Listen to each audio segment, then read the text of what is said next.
मैं शिव कुमार सिंह कक्षा 10 गणित का पहला चैप्टर पढ़ाने जा रहा हूं, जिसमें आप लोगों को यह पहला चैप्टर पढ़ने के लिए जिसे आप कहते हैं रियल नंबर या वास्तविक संख्याएं।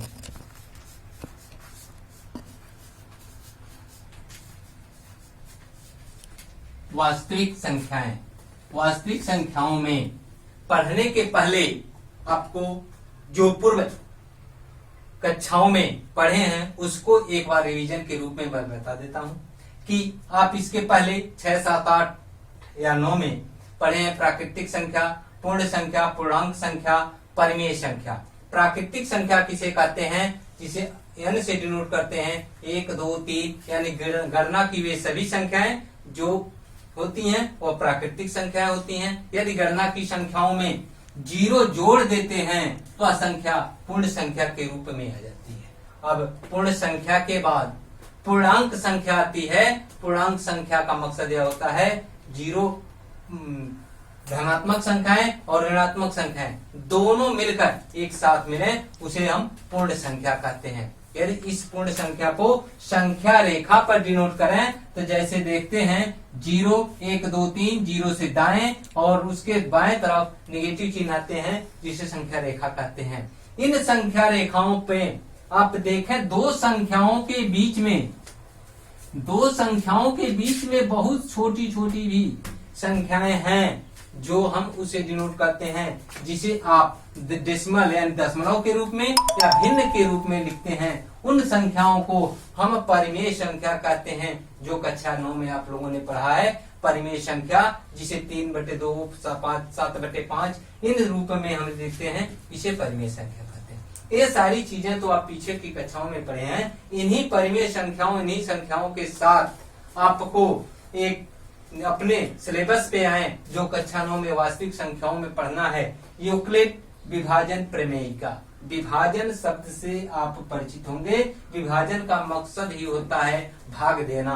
प्रमेयिका जिसे लेमा कहते हैं, इसमें आपको थोड़ी सी भिन्नता बताएंगे अभी कि लेमा से मकसद क्या होता है। पहले विभाजन से चलें। विभाजन का मकसद यदि कोई भी संख्या ले लें, जैसे 36 ले लें, 36 में 5 से भाग दें तो भागफल हमारा 7 आता है, शेष 1 बचता है। इन चीजों को यदि हम इस रूप में डिनोट करें, 36 को a से, 5 को b से, 7 को q से, यानी हम इस 36 को लिखना चाहें तो 36 बराबर 5 × 7 धन 1, यानी यह 36 को 5 में 7 का गुणा करें और एक शेष जोड़ दें तो यह आपका 36 के बराबर आ जाएगा। इसी चीज को एक बीजगणितीय रूप में लिखना चाहें तो यह a = bq + r, जहां r 0 से बड़ा या उसके बराबर होगा, लेकिन जो भाग देते हैं उस संख्या से छोटा होगा। जैसे इसमें देख लें,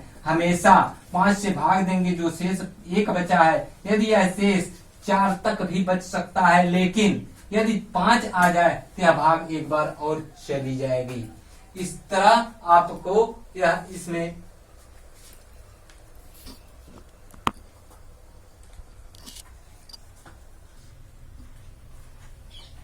यूक्लिड विभाजन प्रमेयिका, जिसे इंग्लिश में लेमा कहते हैं। लेमा का मकसद यह होता है कि यह एक परिभाषा से सिद्ध किया हुआ कथन होता है, जिससे अन्य कथन को सिद्ध करने में प्रयोग करते हैं। जैसे आपको a = bq + r, जहां r 0 से बड़ा या 0 के बराबर और b से छोटा होता है। इसमें देखें तो हम यह पाते हैं कि इन दो संख्याओं में किसी दो संख्याओं मिली रहे तो उससे दो अन्य संख्याओं को हम प्राप्त कर सकते हैं। इस विधि से हम अब पढ़ेंगे प्रमेयिका लेमा के बाद यूक्लिड विभाजन एल्गोरिथम, जो अपने चैप्टर का है। इसमें हम यह पढ़ते हैं कि यूक्लिड विभाजन एल्गोरिथम की सहायता से किसी दी हुई संख्याओं का HCF ज्ञात करने के लिए, अब HCF ज्ञात करने के लिए एल्गोरिथम क्या होता है, इन चीज को भी समझ लें। एल्गोरिथम का मकसद यह होता है, यह एक सुपरिभाषित चरणों की श्रृंखला होती है जो विशेष प्रकार की समस्या को हल करने की विधि प्रदान करती है। चरणबद्ध होने का मकसद क्या होता है किसी भी चीज को एक स्टेप के बाद दूसरे स्टेप, दूसरे के बाद तीसरे, तीसरे के बाद चौथे, इस तरह करते हुए यदि हम करते हैं तो यह श्रृंखलाबद्ध श्रेणी होती है जिसे हम एल्गोरिथम कहते हैं। अब इसकी सहायता से जो आपके चैप्टर में है यूक्लिड विभाजन एल्गोरिथम की सहायता से दी गई संख्याओं का HCF ज्ञात करने के लिए, जैसे यदि हम दो संख्या ले लें 650 और 1170, यदि इन दो संख्याओं का HCF हमें ज्ञात करना रहे तो यूक्लिड प्रमेयिका के द्वारा a बराबर BQ प्लस R के रूप में लिखें।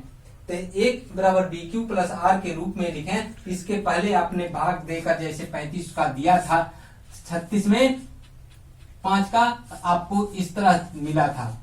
इसमें देखें 5 से 7 बार भाग गया था, एक बार शेष बचा था। उसी तरह यहाँ करें, जो यहाँ भाजक होता है यानी जो बड़ी संख्या होती है उसमें छोटी संख्या से हम भाग देते हैं। तो बड़ी संख्या 1170 है, छोटी संख्या से भाग दिया तो एक बार भाग जाएगा, शेष 520 बचेगा। उस तरह फिर अब इसके बाद स्टेप जो चलता है उस पर ध्यान देते हैं, किसको लेंगे। अब इसके बाद एक स्टेप हो गया तो अब देखें 1170 को छोड़ देते हैं। अब बची हुई जो शेष बचता है जिससे भाग दिए हैं उसमें शुरू करते हैं। जिससे भाग दिए हैं वह भाज्यक हो जाता है, उसमें शेष वाली संख्या से भाग देते हैं। शेष वाली संख्या से भाग देंगे तो 130 और फिर 520 में 130 से भाग देंगे। यह तब तक करते हैं जब तक R का मान शून्य न हो जाए। जब R का मान शून्य हो जाता है तो भाग देने वाली जो संख्या आती है वही उन दो संख्याओं का HCF होता है। अब HCF यहाँ 3 संख्याओं के रूप में मिल गई, जैसे 650 और 1170, 650, 520 और 130, इस तरह 3 आपको समूह मिले। इन दो संख्याओं का जोड़ा, इन तीनों संख्याओं का HCF 130 ही होगा। हम पढ़ाएंगे जो बताए थे यूक्लिड प्रमेयिका या यूक्लिड एल्गोरिथम, उसी चैप्टर से एक क्वेश्चन जो बोर्ड एग्जामिनेशन के लिए बहुत ही महत्वपूर्ण होता है। इस क्वेश्चन में यह पूछा गया है कि दर्शाइए कि कोई भी धनात्मक विषम पूर्णांक संख्या 6q + 1, 6q + 3 या 6q + 5 के रूप में प्राप्त होता है, जहां q कोई भी पूर्णांक संख्या है। यूक्लिड इसे हल करने के लिए आप जो कल हम बताए थे यूक्लिड प्रमेयिका और यूक्लिड एल्गोरिथम, उसी विधि का प्रयोग करते हुए इस क्वेश्चन को हल करेंगे। तो यूक्लिड प्रमेयिका में आप लोगों को बताए थे a बराबर BQ + R, जहां R 0 के बराबर या 0 से बड़ा जबकि B से छोटा होता है।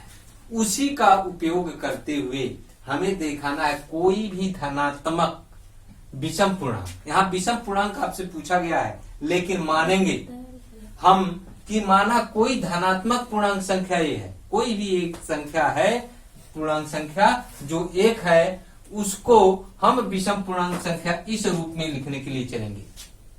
तो यूक्लिड एल्गोरिथम थ्योरम से हम चलें a बराबर BQ + R, जहां R 0 से बड़ा या उसके बराबर, B से छोटा। अब इस a को हम दिए गए क्वेश्चन के अनुरूप चलें। हमने माना है एक धनात्मक विषम पूर्णांक संख्या है, तो a को इसी रूप में लिख लें। यानी a बराबर, देखिए क्वेश्चन में आपको 6q + 1, 6q + 3 के रूप में आ रहा है, तो b के स्थान पे 6 आ रहा है, इसीलिए उसके अनुरूप ही चलेंगे। b के स्थान पर, यानी b एक गुणक संख्या है जो 6 के रूप में आ रही है, तो इसे लिख लेंगे a बराबर 6q + R, जहां R का मान 0 या 0 से बड़ा जबकि 6 से क्या होगा, छोटा होगा। अब यहाँ ध्यान दें R का कौन कौन सा मान यहाँ हो सकता है। R का कौन कौन सा मान होगा, तो देखिए R 0 के बराबर होगा या उससे बड़ा, 1, 2, 3, 4 और 5 होंगे। 6 नहीं हो सकता क्योंकि 6 से छोटा ही होना चाहिए। 6 होगा तो हम विभाजन थ्योरम में बताए थे 6 हो जाएगा तो भाग देने पर पूर्ण संख्या भाग चली जाएगी, इसलिए 6 नहीं होगा। यही 6 संख्याएं आपको मिलेंगी। अब इनका उपयोग करते हुए हम इसको धनात्मक पूर्णांक संख्या के रूप में लिखें। यदि r बराबर 0 लिखते हैं तो ए का मान क्या हो जाएगा, r बराबर 0 लिखें तो बराबर 6q आ जाएगा, r 0 हो जाएगा। r बराबर 1 लिखें तो अब क्या हो जाएगा, a बराबर 6q + 1, r के स्थान पे 1। इस तरह लिखते चले 1 2 3 4, तार 2 लिखेंगे, 3 लिखेंगे, 4 लिखेंगे। इस तरह आपको यह मिल जाएंगे 6q, 6q + 1, 6q + 2, 6q + 3, 6q + 4, 6q + 5। यहाँ देखें आपको इस तरह मिल गए।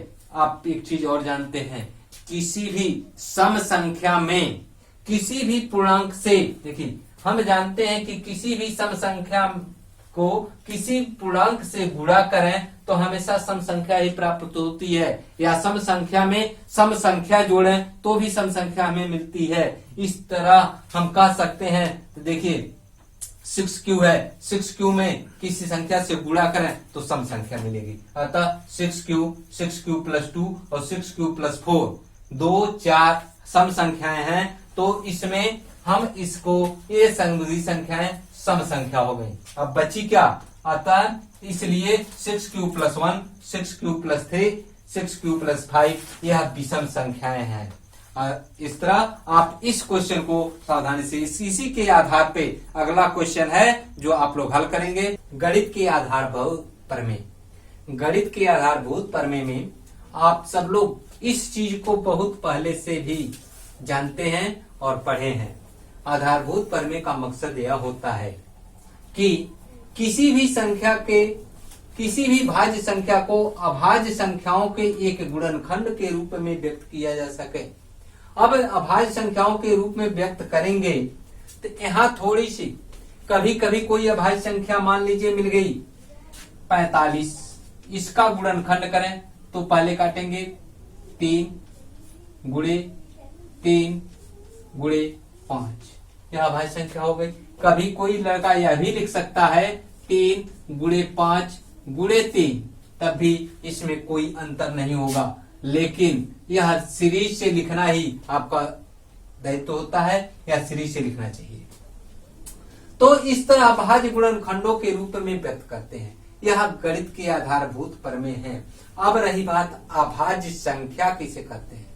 कितने लोग बता सकते हैं कि अभाज्य संख्या किसे कहते हैं। तो अभाज्य संख्या ऐसी संख्या होती है जो एक और स्वयं के अलावे अन्य कोई खंड नहीं होता जिसमें, जैसे देखें 2, 1 और 2 है, 13, 1 और 3 है। क्या बता सकते हैं एक अभाज्य संख्या है? एक अभाज्य संख्या नहीं है। क्यों नहीं है? क्योंकि एक का गुणनखंड केवल एक ही है, 2 नहीं है। जब तक 2 गुणनखंड नहीं होंगे तब तक वह नहीं होगा, यह शर्त होती है। इसलिए एक अभाज्य संख्या नहीं है। अब रही बात दूसरी कि अभाज्य संख्याओं में जो भी संख्याएं यहाँ अभाज्य संख्याएं मिल गई, इन अभाज्य संख्याओं को गुणनखंड करके हम HCF और LCM कैसे ज्ञात करेंगे। इसके अलावा कुछ जगह आपको यह अभाज्य संख्याओं के गुणनखंड और भी पढ़ेंगे और पढ़ लेंगे। अब चलें हम HCF और LCM कैसे ज्ञात करेंगे। HCF और LCM ज्ञात करने के लिए जैसे उदाहरण दे लें, 6 और 20 कोई दो संख्या दे दी गई है और अभाज्य गुणनखंड के रूप में कैसे HCF और LCM ज्ञात करेंगे। तो पहले दी गई संख्या का अभाज्य गुणनखंड करते हैं। अभाज्य गुणनखंड करने के लिए 6 का अभाज्य गुणनखंड 2 और 3, 20 का गुणनखंड होगा 2 गुणे 2 गुणे 5, यानी 2 पे 2 घात और 5। इस तरह जब इसका गुणनखंड करेंगे तो हमें यह मिल गया। अब इसको हमारा HCF और LCM क्या होगा, इसको देख लें। HCF लिखने के लिए हम यह पढ़ते हैं कि दी गई संख्याओं का अभाज्य गुणनखंडों में जब हम जो अभाज्य गुणनखंड है उभयनिष्ठ गुणनखंड जिसके उसके सबसे लोवेस्ट घात को HCF कहते हैं। तो देखिए इन दोनों गुणनखंडों में 2 उभयनिष्ठ है, 3 और 5 उभयनिष्ठ नहीं है। 2 उभयनिष्ठ है जिसका सबसे छोटा घात यह 1 वाला है, 2 पे 2 घात वाला नहीं है, इसलिए इसका HCF क्या हो जाएगा, 2 हो जाएगा। अब LCM क्या होगा, LCM में चले तो LCM में यह होता है उभयनिष्ठ गुणनखंडों का बड़ी घात। तो उभयनिष्ठ गुणनखंड के बड़ी घात क्या है, 2 पे 2 घात, यानी 2 पे 2 घात और गुणे यह सभी खंडों का गुणनखंड जो शेष बचते हैं उनका भी गुणा कर लेते हैं और इसे लिखेंगे तो इसका एलसीएम आपका 60 मिल जाएगा, जिसे हम यह करेंगे। तो इस तरह एचसीएफ और एलसीएम ज्ञात करेंगे। लीजिए अब हम पढ़ेंगे कि कोई दो व्यंजक यदि ए और बी के रूप में, यानी कोई दो व्यंजक दिए गए हैं, 2 से अधिक भी हो सकते हैं, यानी कि 2 ही दिए गए हैं तो हम 2 कह रहे हैं, 2 ही मान के चले, 2 से अधिक भी हो सकते हैं। उस व्यंजकों के लिए एलसीएम और एचसीएफ में एक संबंध होता है, व्यंजकों का गुणनफल बराबर एचसीएफ गुणे एलसीएम। अब देखिए एचसीएफ गुणे एलसीएम कैसे बराबर होगा, एक उदाहरण लेकर आप लोगों को बता दे रहा हूं। मान लीजिए 26 और 91 दो संख्याएं हैं जिनका अभाज्य गुणनखंड 2 गुणे 13 और 91 का अभाज्य गुणनखंड 7 गुणे 13 होगा। इन दोनों में देखें तो यह 13 उभयनिष्ठ है तो एचसीएफ 13 हो जाएगा। एलसीएम देखें तो इनका गुणा करेंगे तो 182 होगा। अब इन दोनों संख्याओं को इस पे सत्यापित करें क्या यह दोनों बराबर हो रहे हैं कि नहीं, तो गुणा करके देखें 26 गुणे 91 बराबर 13 गुणे 182 गुणा करेंगे तो आपको 2366 दोनों तरफ का मिलेगा। इस तरह आप देख सकते हैं किसी भी संख्याओं का एलसीएम और एचसीएफ उन संख्याओं के व्यंजक के गुणनफल के बराबर होता है। अब एक चीज और आप लोगों को मिलता है, यदि किसी संख्या के ऊपर n घात है जहां n एक प्राकृतिक संख्या है तो उस संख्या का मान, अंतिम संख्या का मान 0 पर समाप्त होगा। 0 पर समाप्त होने का मतलब यह है कि इसके n घात का गुणा करें तो उसका इकाई का अंक 0 है। इकाई का अंक क्या है? 0 है। तो देखिए 0 होने के लिए हम 2 चीजों का हमेशा ध्यान देते हैं। किसी भी अंक का 0 होगा तभी इकाई का अंक 0 होगा यदि उसमें उसका गुणनखंड 2 और 5 निश्चित हो। 2 और 5 नहीं होंगे तो वह इकाई का अंक 0 नहीं होगा। तो देखिए 6 के गुणनखंड में देखें तो 6 का गुणनखंड यदि हम करते हैं तो 6 टू द पावर n, तो लिख सकते हैं 2 गुणे 3 टू द पावर n, यानी 2 के पावर n और गुणे 3 के पावर n। इसमें 5 नहीं आ रहा है, इसलिए यह संख्या जहां भी मिलेगी वहां हमें 5 शून्य के घात पे नहीं मिलेगा। इस तरह आप बाकी क्वेश्चन करेंगे। आज आप लोगों को बताना है कि किसी अपरिमेय संख्या को, अपरिमेय संख्या कैसे सिद्ध करेंगे, वह अपरिमेय है कैसे होगी कि हम कहेंगे कि अपरिमेय है, उसको जानने से पहले एक उदाहरण या एक थ्योरम के रूप में इसे समझ लें जिसका उपयोग उसमें पड़ता है। जैसे मान लें P एक अभाज्य संख्या है जहां P a स्क्वायर को विभाजित करता है, यानी P कोई एक अभाज्य संख्या है, ध्यान देना, और P a स्क्वायर को विभाजित करता है तो P a को भी विभाजित करेगा। कैसे होगा, इसके लिए अब हल करने के लिए चलें। जहां एक पूर्णांक हम माना कि a का अभाज्य गुणनखंड P1 P2 P3, अभाज्य गुणनखंड जानते ही हैं, अभाज्य गुणनखंड उसके अलावा अन्य कोई संख्या नहीं होती है। तो a स्क्वायर के गुणनखंड P1 P2 P3 है, तो P1 P2 अभाज्य गुणनखंड है लेकिन भिन्न नहीं है। यह गुणनखंड अभाज्य संख्याएं हैं लेकिन भिन्न के रूप में नहीं है। तो भिन्न के रूप में नहीं है a स्क्वायर भी लिख सकते हैं P1 P2 P3, P1 P2 P3, यानी P1 square P2 square P3 square आपका माना जाएगा। अब P स्क्वायर a को विभाजित करता है तो a स्क्वायर का P स्क्वायर a को विभाजित करता है तो अंकगणित के आधारभूत प्रमेय, अंकगणित के आधारभूत प्रमेय जो कल हम बताए थे कि उसके अभाज्य गुणनखंड में चलते हैं, तो आधारभूत प्रमेय का यह कहता है कि a स्क्वायर का अभाज्य गुणनखंड P1 P2 P2 है तो P1 P2 P3 में से कोई एक खंड P होगा, कोई एक खंड P होगा जो आपको इसके a स्क्वायर को विभाजित कर रहा है। अब इसके मानने के लिए एक उदाहरण लेकर आपको बता रहे हैं। जैसे अभाज्य प्राइम संख्या ही होनी चाहिए, दूसरी संख्या होगी नहीं होगा। जैसे 2 मान लीजिए प्राइम संख्या है, 2 4 को विभाजित कर रहा है और 2 स्क्वायर को भी, यानी 2 स्क्वायर का वर्ग 4, यानी 2 4 को भी विभाजित करेगा, स्क्वायर को भी विभाजित। दूसरा उदाहरण ले लें, यदि 3 6 को विभाजित करेगा, 6 के वर्ग को भी विभाजित करेगा। इस तरह हम मान लें a स्क्वायर बटे P, यानी a स्क्वायर को P विभाजित करता है, कोई न कोई पद C मिल रहा है, इसे लिख सकते हैं a स्क्वायर बराबर PC। इस कॉन्ट्रडिक्शन को, इस मानने को आप अगले प्रमेय में इसका उपयोग करेंगे। इसलिए आप इसे ध्यान से समझेंगे कि आधारभूत प्रमेय से इस तरह मान कर निकालेंगे अभाज्य संख्याओं को, तो आपका होगा। हाँ, तो देखिए उस प्रमेय का उपयोग करते हुए हम सिद्ध करेंगे कि कणी में दो एक अपरिमेय संख्या, इसको सिद्ध करके दिखाना है। तो इसको सिद्ध करने के लिए हम एक कंट्रडिक्शन यानी मानने के रूप में चलते हैं, उसका विपणन। हम यह मानते हैं कि माना कणी में दो एक परिमेय संख्या, आप जानते हैं कि परिमेय संख्या जब भी लेते हैं तो अपरिमेय संख्या a बटे b के रूप में यानी कोई भिन्न के रूप में होती है, जहां b नॉट इक्वल टू 0। लेकिन यहाँ एक शर्त के अनुसार हमने माना है a और b सह अभाज्य संख्याएं हैं। सह अभाज्य संख्याओं का मकसद यह होता है कि जिनका गुणनखंड केवल एक ही है, आपस में उनका HCF एक होगा, गुणनखंड केवल एक ही है, इसके अलावा अन्य कोई गुणनखंड नहीं हो सकते। तो अब इसको लाइए सिद्ध करते हैं। तो हमने माना कणी में दो बराबर a बटे b, अतः कणी में दो b बराबर a, समीकरण का वर्ग कर दें। वर्ग करने पा गया 2b square equal to a square, यानी b square equal to a square बटे 2, a स्क्वायर बटे 2 b स्क्वायर, जहां आप b a और b को सहभाज्य संख्या माने हैं, यानी तो a स्क्वायर में 2 से भाग देने पर यह कोई पूर्ण संख्या मिल रही है। तो इस प्रकार हम कह सकते हैं कि 2a स्क्वायर को विभाजित करता है। इसके पहले अभी आप लोगों हमने बताया था कि यदि कोई प्राइम नंबर किसी वर्ग संख्या को विभाजित करेगा तो उसके संख्या को भी विभाजित करता है करेगा, इसलिए गणित के आधारभूत प्रमेय से 2a को भी विभाजित करेगा। अब चलिए इसको हम मान लें कि हम लिख सकते हैं a बराबर 2c, जो उस प्रमेय में बताए थे स्क्वायर बराबर pc करके लिखने के लिए वही चीज जलाएं, तो बराबर 2c लिख लें। तो हम इस समीकरण को a का मान समीकरण 1 में इसमें रख दें तो मान मिल जाएगा, यानी 2b स्क्वायर इक्वल 2c का होल स्क्वायर यानी 4c square, b square equal to 2c square यानी b स्क्वायर बटे 2 बराबर c स्क्वायर। देखिए b स्क्वायर बटे 2 आ गया, यानी b स्क्वायर को 2 विभाजित करेगा जो पूर्ण संख्या c के रूप में मिलेगी, अतः 2 b को भी विभाजित करेगा।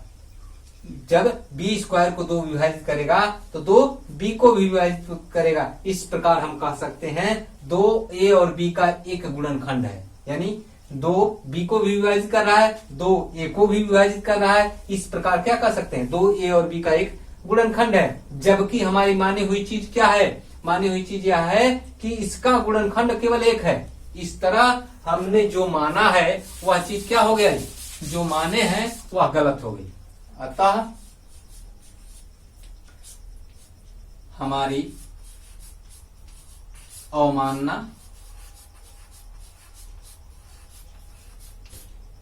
गलत है। हमने क्या माना है, माना है ये कणी में 2 एक परिमेय संख्या है, इसलिए कणी में 2 क्या हो जाएगी, अपरिमेय संख्या।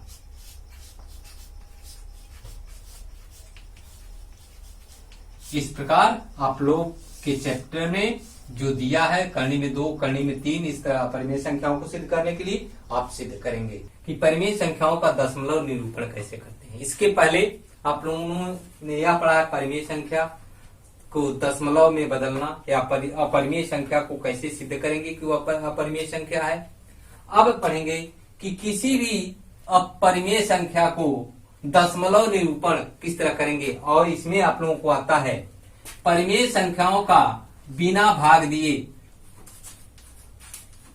परिमेय संख्या को बिना भाग दिए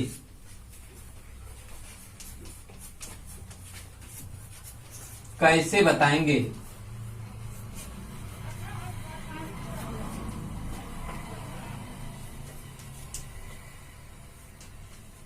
कि संख्या शांत है या अशांत।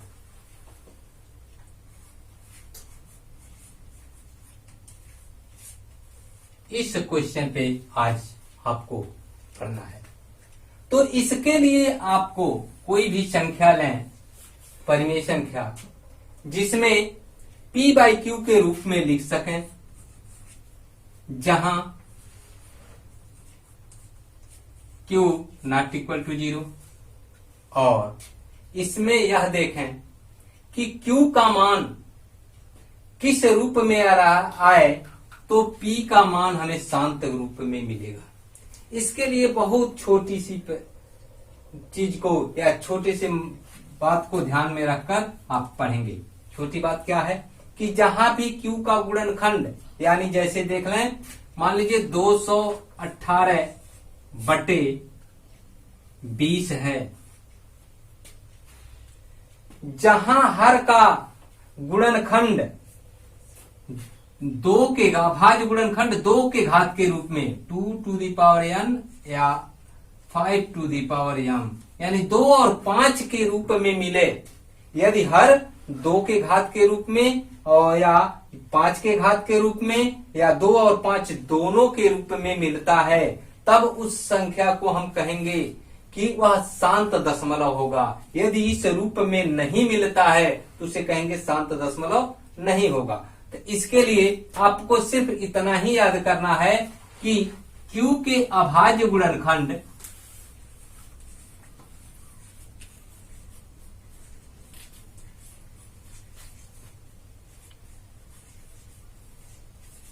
जो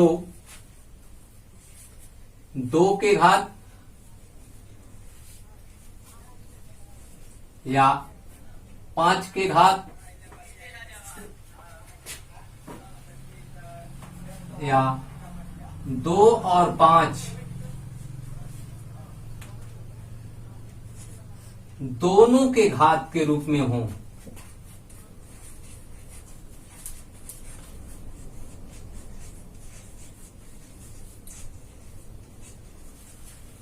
तो कहेंगे कि परिमेय संख्या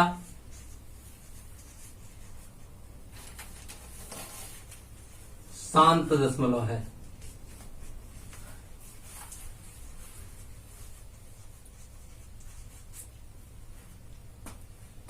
जैसे उदाहरण के रूप में ले लें, यहां आपको 218 बटे 20 दिया था, इसी को एक ले लें। 218 20 का भाज्य गुणनखंड करें, 2 गुणे 2 गुणे 5 होगा। इसमें देखें 218 बटे 2 पे 2 घात और गुणे 5 पे 1 घात, यानी 2 और 5 दो इन्हीं के रूप में है, तो यह संख्या आपको शांत दशमलव के रूप में मिलेगी। दूसरा देख लें, भाग देकर भी देखेंगे तो आपका मान आ जाएगा। दूसरा देखें, यदि दिया है 7 बटे 6, यदि इस तरह की संख्या मिल जाए तो 6 का गुणनखंड करें तो 2 गुणे 3 आ रहा है। इसमें 2 का मिल रहा है लेकिन दूसरा 5 नहीं है। यदि केवल 2 रहता तब भी काम चल जाता, लेकिन 3 है, भाग देंगे तो यह शांत नहीं मिलेगा, शांत नहीं होगा। और एक उदाहरण और ले लें, यदि 15 बटे 8 हो, देखिए यहां 15 बटे 8 है, 8 का अभाज्य गुणनखंड करेंगे तो क्या होगा, 2 गुणे 2 गुणे 2, यानी 2 पे 3 घात, यानी 2 के घात के रूप में मिल गया। इसमें भाग दें तो यह संख्या शांत दशमलव के रूप में मिल जाएगी।